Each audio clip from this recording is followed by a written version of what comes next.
Excel में अगर हम ये होम के ऊपर जाते हैं, यहाँ पे आप देखें कि आपको ये ABC लिखी हुई नज़र आ रही है, ABCDEF, ये सारी यहाँ से लेकर ये सारे कॉलम्स कहलाते हैं।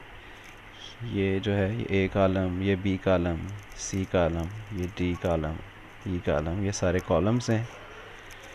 और यहाँ पे आपको लेफ़्ट साइड के ऊपर आपको काउंटिंग नज़र आ रही है, 1 2 3 4 5 6 7 8 9 10, ये आगे एक बहुत ज़्यादा आगे तक ये काउंटिंग है। और ये सारी लाइंस रोज़ कहलाती।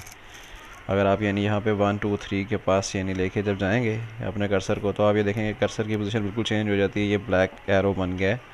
जब इस तरह बन जाए और आप यहाँ पे क्लिक करें तो ये पूरी रो सेलेक्ट हो जाती है, ये पूरी रो है। आप यानी किसी भी रो को अगर सेलेक्ट करना चाहें तो आप अपने कर्सर को उस के ऊपर ले जाएं, उसके नंबर के ऊपर, बिल्कुल लेफ़्ट साइड के ऊपर, और वहाँ से आप जस्ट क्लिक करेंगे तो ये पूरी रो जो है ये सिलेक्ट हो जाएगी। इसी तरीके से अगर आपने कोई कॉलम सेलेक्ट करना है तो ये जो ABC आपको ऊपर लिखी हुई नज़र आ रही है, इसके ऊपर जब आप अपने कर्सर को लेके जाएंगे तो ये देखें कर्सर की पोजीशन बिल्कुल चेंज हो जाती है। जब इस तरह का कर्सर हो जाए यानी वो ब्लैक जैसे हो गया, ये यहाँ पे तो आपको क्रॉस के साइन में वो कर्सर नज़र आ रहा है, लेकिन यहाँ पे जब वो इस तरह ब्लैक एरो बन जाता है तो यहाँ पे अगर आप लेके जाते हैं तो फिर यहाँ पे जब क्लिक करेंगे तो ये पूरा कॉलम सेलेक्ट हो जाएगा।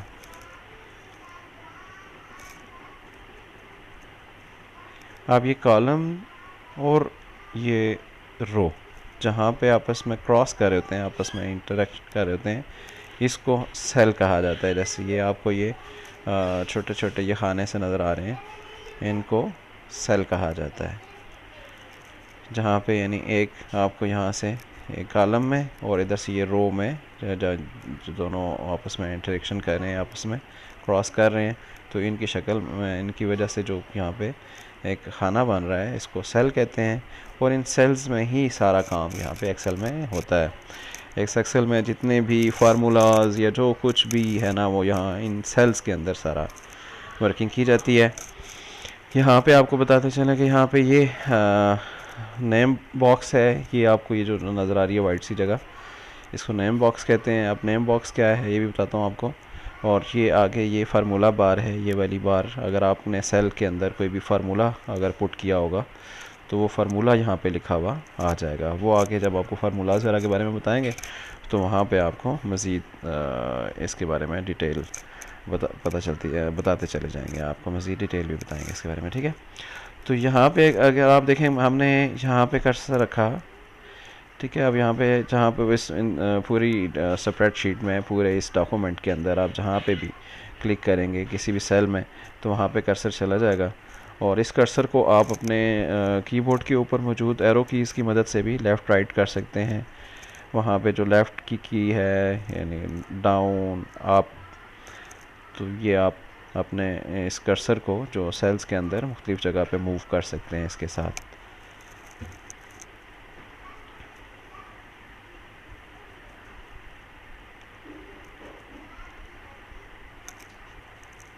आप कर्सर के साथ भी कर सकते हैं, और माउस को जो है वो अपना उस माउस के पॉइंटर के साथ भी आप जहाँ पे जिस भी मखसूस सेल में जाना चाहें वहाँ पे जस्ट क्लिक करेंगे तो वहाँ आप पहुँच जाएंगे। यहाँ आप देखेंगे कि नेम बॉक्स जो है, नेम बॉक्स के अंदर आपको E4 लिखा हुआ नज़र आ रहा है, ठीक है। E4 क्या है कि यानी अभी हम कॉलम नंबर ये E कॉलम में हैं और यहाँ से रो में जो है ये 4 रो में है। ये वाला जो सेल है ये इसका एड्रेस यहाँ पे लिखा हुआ है नेम बॉक्स, ये इस सेल का नाम यहाँ पे लिखा हुआ है, यानी E कॉलम है और 4 जो आगे है ये इसकी रो है। इसी तरीके से आप ये देखेंगे यहाँ पे आप जिस भी सेल में रखेंगे उसका नाम वहाँ पे लिखा हुआ आता चला जाएगा। ये देखें ये D4, ये D2 क्योंकि D कॉलम है और 2 रो है, ठीक है।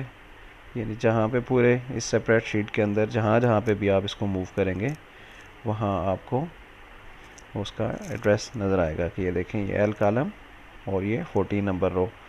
अब जिसमें भी आपका कर्सर मौजूद होगा जिस सेल में, उससे रिलेटेड जो कॉलम है वो भी हाईलाइट हो जाएगा, ये आपको नज़र आ रहा है कलर में आ गया, और रो भी यहाँ पे भी हाईलाइट हो जाती है। तो आप एड्रेस जो है वो यहाँ नेम बॉक्स में भी आ जाता है और यहाँ से भी आप देख सकते हैं। आज के इस लेक्चर में अभी तक जो आपको बताया है इसको बार बार रिपीट कीजिए, इसको प्रैक्टिस कीजिए और आपकी इंशाल्लाह वक्त के साथ साथ परफेक्शन आती चली जाएगी। नेक्स्ट लेसन के साथ फिर आपसे हाज़िर होते हैं, तब तक के लिए अल्लाह हाफिज़।